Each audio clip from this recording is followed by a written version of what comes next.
ఒకటి Gleeden app అని ఉందంట. రాధా కనయ్య కో ప్యార్ కర్ రే తే తో జాత్ పూछతే క్యా, ఇట్లాంటివి ఉంటుంది చూడు, ఇలా జాతి కూడా అడగరు. గ్లీడెన్ యాప్ అని ఒకటి ఉందంట. ఇది కంప్లీట్గా భారతదేశంలో ఒక మారల్ కొలాప్స్ అయిపోయింది. ఎట్లా అనంటే ఎక్స్ట్రా మ్యారిటల్ అఫేర్స్ యొక్క డేటింగ్ యాప్ ఇది తోపంట.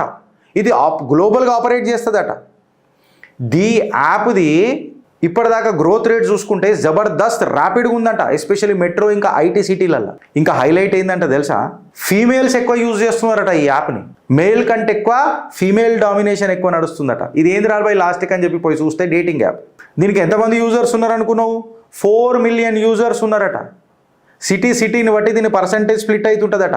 రీసెంట్గా 148% సర్జ్ అయిందట.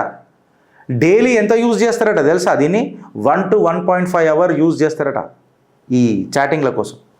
పిఆర్ రిలీజులు ఇక ఏం డేటాలు ఉంటాయో ఏముంటాయో ఇక మళ్ళీ నాకు తెలిసి ఆడిట్ అవుతుందో లేదో ఇలా డేటాలు నాకు తెలియదు.